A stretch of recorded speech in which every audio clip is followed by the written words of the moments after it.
Kurangnya pengetahuan dalam perawatan burung bisa mengakibatkan kesalahan perawatan yang bisa mengakibatkan burung susah gacor, burung juga bisa menjadi rusak dan penurunan performa. Halo teman-teman, selamat datang di channel saya Universitas Burung. Tempatnya edukasi perawatan semua burung. Nah, kali ini saya akan berbagi pengalaman tentang kesalahan-kesalahan dalam perawatan burung pleci, kenapa kok susah gacor. Tapi sebelum itu teman-teman jangan lupa untuk klik subscribe dulu untuk mendukung channel Universitas Burung, dan jangan lupa untuk menekan tombol loncengnya supaya tidak ketinggalan video terbaru dari saya. Nah, kenapa sih burung pleci kita kok susah gacor? Tentu ada kesalahan-kesalahan dalam perawatan burung, serta ada hal yang kelewatan dalam burung pleci untuk merespon gacor.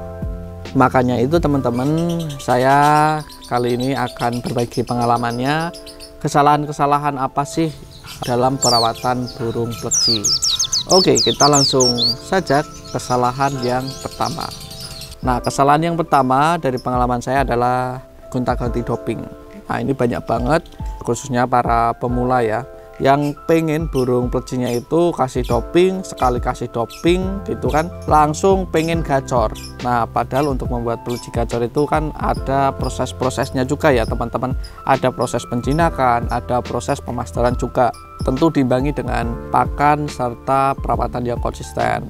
Nah, maka dari itu alangkah baiknya teman-teman yang masih sering gonta-ganti doping ya, burungnya kok nggak gacor-gacor malah rusak. Nah, itu juga bisa menjadi penyebab kenapa pleci teman-teman itu nggak bisa gacor-gacor.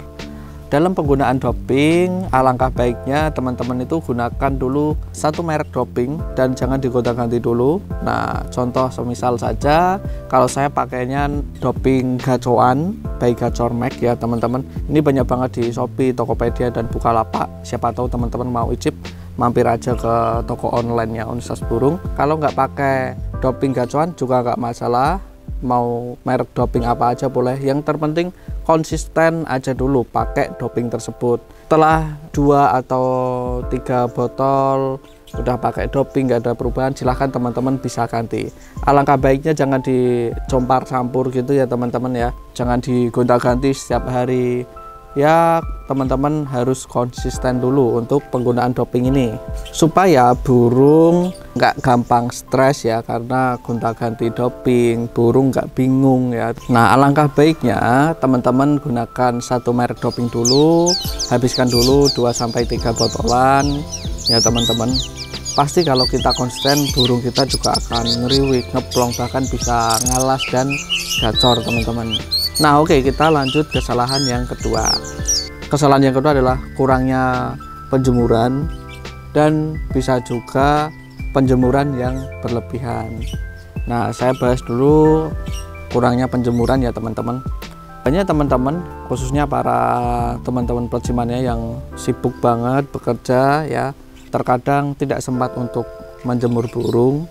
Burung pleci kalau kurang penjemuran itu bisa ngembung teman-teman. Jadi burung bisa mengembangkan bulunya disertai dengan ngeriwik-ngeriwik, bahkan untuk ngalas pun juga susah ya teman-teman.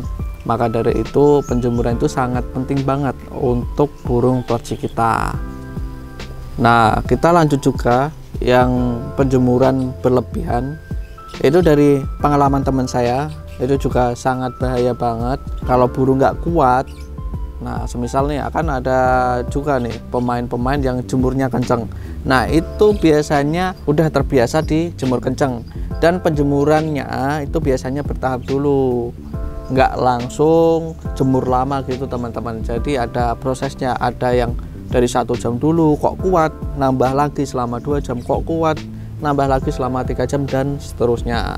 Nah, kalau pleci mania yang pemula nih, takutnya nih teman-teman, tiru-tiru yang sudah profesional, belum tahu untuk merawat burung pleci, terus langsung diterapkan ada burung pleci teman-teman nih yang belum kuat dalam penjemuran, itu malah burungnya bisa rusak teman-teman.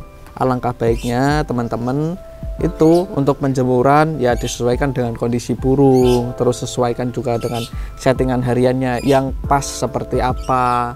Ya semisal bagusnya pleci teman-teman kok itu dijemur selama 1 jam, ya udah dijemur aja selama 1 jam. Nah tadi kan udah membahas kesalahan yang kedua.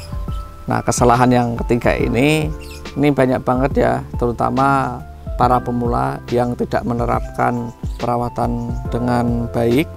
Kesalahan yang ketiga ini adalah tidak memberikan buah-buahan dan ekstra puding hewani. Nah kalau di alam liar ini teman-teman, burung pleci itu kan sebenarnya pemakan buah-buahan dan pemakan serangga-serangga kecil ya teman-teman.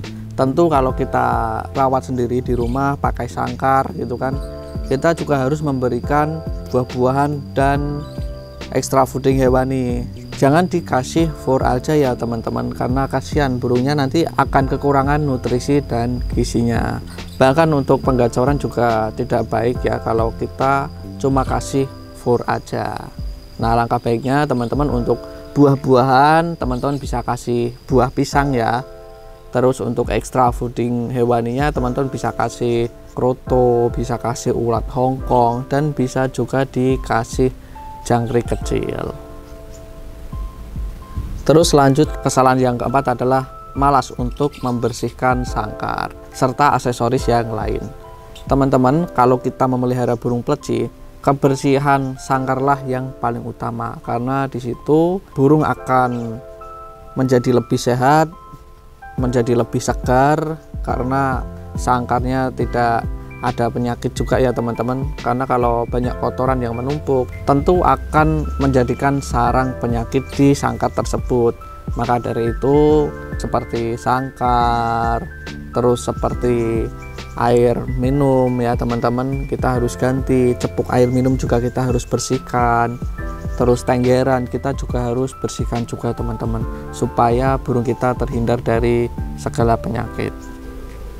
Nah oke teman-teman, juga kesalahan yang terakhir yaitu jarang mengembunkan burung pleci kita.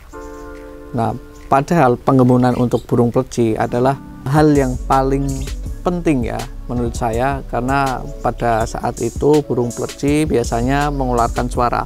Alasannya dia lebih segar pada waktu pagi hari, karena saya juga punya di aviari. Di aviari burung pleci itu bangunnya pagi banget, bener teman-teman, bangunnya itu sekitar jam 3 pagi udah bangun, udah mau bunyi-bunyi, udah mau ngalas di situ sampai pagi, sampai jam 6. Maka dari itu teman-teman yang masih suka bangun siang nih, usahakan bangun pagi untuk mengembunkan burung pleci teman-teman. Nah apabila nggak sempet ya burungnya bisa taruh aja di luar dari malam ya sampai pagi. Ya pastikan lokasi teman-teman itu aman dari serangan hewan ya, seperti burung hantu atau burung-burung yang lain. Takutnya pas pada waktu malam hari lihat burung kecil gitu kan, hewan pemangsa pasti akan datang ya teman-teman. Nah pastikan juga aman dari maling ya, takutnya nanti taruh di luar juga nanti malah dimaling orang nanti. Oke ya teman-teman, itu kalau pengen ngembunin burung ya harus bangun pagi ya. Kalau nggak bisa bangun pagi ya kalau mau ya taruh aja dari malam sampai pagi. Nah oke teman-teman, mungkin itu aja pengalaman dari saya tentang kesalahan-kesalahan dalam merawat burung pleci. Cukup simpel aja pada intinya.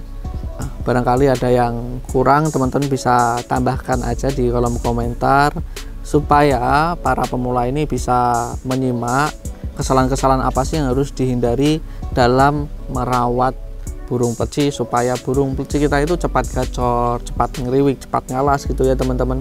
Itu yang diharapkan pleci mania, supaya pleci mania ini semakin berkembang, semakin besar komunitasnya, dan semakin banyak juga ya tentunya peminat burung pleci.